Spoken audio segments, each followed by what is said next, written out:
안녕하세요. 끝까지 보면 도움이 되는 마줌마TV입니다. 살면서 어떻게 해야 할지 모르는 순간이 한 번쯤은 다들 있으셨을 것 같습니다. 갑작스럽게 생긴 상황으로 막막하고 무엇부터 해야 할지 몰라 발을 동동 구르게 될 때가 있습니다.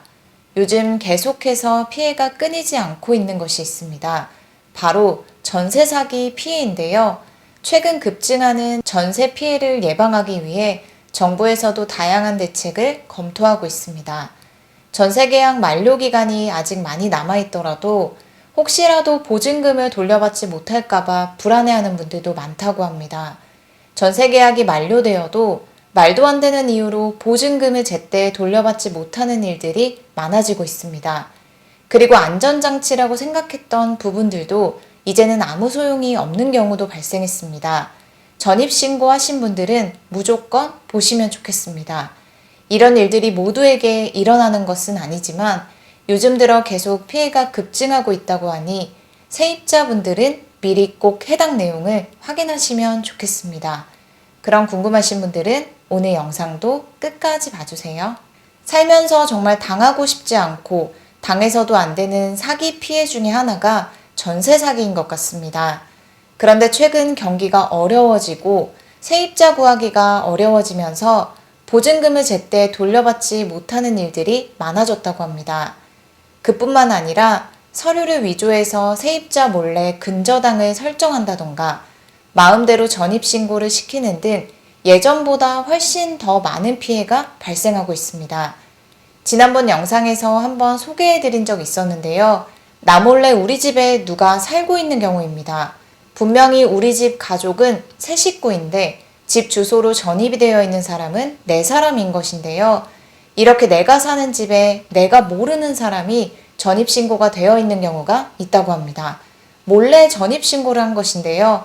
전세 계약을 맺고 전입신고를 마치고 몇 달 뒤 집주인이 바뀌었고 바뀐 집주인이 세입자 모르게 새로운 세입자를 들인 것입니다. 법의 허점을 노린 신종사기 수법 중의 하나로 집주인이 가짜 전세계약서를 이용하여 전세사기 대출을 받은 것입니다. 가짜 세입자가 허위 임대차 계약을 맺어서 대출을 실행한 뒤 대출금을 받아서 가짜 세입자, 집주인, 중간에 알선을 한 브로커 3사람이 모두 나눠 가진 것입니다. 실제로 이와 같은 사기 범죄가 급증하고 있습니다. 가짜 전세계약서를 작성해서 약 17억 원에 달하는 전세 사기 대출을 받은 사건도 있습니다. 가짜 세입자는 대부분 청년들이 많았는데요. 정부에서 청년들을 대상으로 더 낮은 금리로 전세 대출을 해주는 상품들을 노리고 저지른 범행입니다.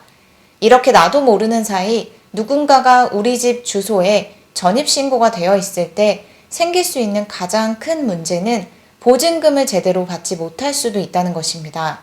만약 가짜 세입자가 대출금을 갚지 않거나 집에 압류가 생기는 등 여러 가지 문제가 발생하면 보증금을 제때 돌려받기 어려워질 수 있습니다. 또한 전세자금 대출 연장도 불가할 수 있습니다. 이렇게 몰래 전입한 일도 있지만 반대로 몰래 나를 전출시킬 수도 있다는 것 알고 계셨나요? 나도 모르는 사이에 전혀 모르는 곳에 내가 전입이 되어 있는 것입니다. 전세 계약을 맺고 전입신고를 했던 주소에서 전출이 되어서 전혀 모르는 곳에 전입이 되어 있는 것인데요.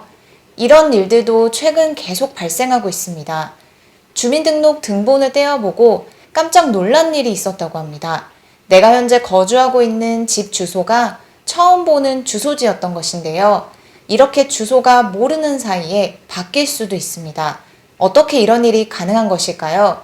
세입자 모르게 집주인이 세입자를 전출시킨 것입니다. 세입자의 주소지를 옮긴 다음 바로 주택담보대출을 실행한 것입니다. 주택담보대출을 실행하기 위해서 현재 그 집에 거주하고 있는 세입자가 없다는 서류가 필요했기 때문인데요. 집주인이 화재보험을 들어야 한다는 이유로 신분증을 요구했다고 합니다. 그리고 이렇게 신분증을 요구해서 전출을 시키는 경우도 있지만 신분증과 도장 등을 위조해서 세입자 몰래 다른 곳에 전출시키는 사례도 발생하고 있습니다. 이렇게 법적으로 빈집이 되고 담보대출이 실행이 되면 실제 세입자가 보증금을 돌려받을 수 있는 권리가 우선순위에서 밀려난다는 것이 문제가 됩니다. 하루아침에 전세보증금을 돌려받을 수 있는 보장이 없어진 것입니다. 이렇게 집주인이 세입자 몰래 또 다른 세입자를 전입시키거나 세입자 몰래 모르는 주소지로 전출을 시키는 상당수의 사례가 있습니다. 현재까지는 이런 일이 발생했을 때 세입자를 보호할 수 있는 법이 있기보다는 행정안전부에서 지자체에 앞으로 신원 확인에 있어서 조금 더 철저하게 해달라고 당부하는 지침을 내리고 있다고 하는데요. 오늘은 전입신고 내역을 알 수 있는 전입세대 열람원 관련 꼭 알고 계셔야 하는 몇 가지를 미리 확인하시면 좋겠습니다. 먼저는 전입세대 열람원에 대해서 많은 분들이 잘 모르시는 것이 있는데요. 전입세대에 변동사항이 생기면 알림을 받을 수 있는 서비스가 있습니다. 하지만 신청을 해야 안내를 받을 수 있는데요. 필요하다고 생각되시는 분들은 신청하시면 됩니다. 전입신고 통보 서비스입니다. 인터넷으로도 신청이 가능하고 혹은 주민센터에 방문하셔서 신청하셔도 됩니다. 신규로 전입신고가 발생하면 변경 사실을 휴대폰 문자로 안내드리는 통보 서비스입니다. 그리고 우리가 대출을 받을 때 꼭 제출하는 서류 중에 하나가 전입세대 열람원인데요. 전입세대 열람원의 허점을 노린 전세 사기도 계속 늘어나고 있습니다. 특히 고령층 분들을 대상으로 지속적으로 발생하고 있는데요. 전입세대 열람 내역을 한 번이라도 발급받아 보신 분들이라면 구주소와 신주소 각각 발급받을 수 있다는 것 알고 계실 거예요. 반드시 둘 다 발급받아야 합니다.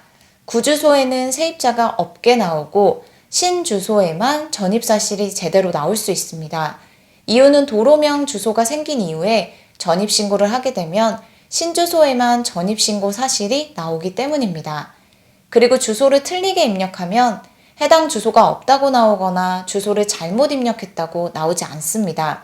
예를 들어 201호인데 앞에 이동 201호 이런 식으로 입력을 해도 발급이 가능합니다.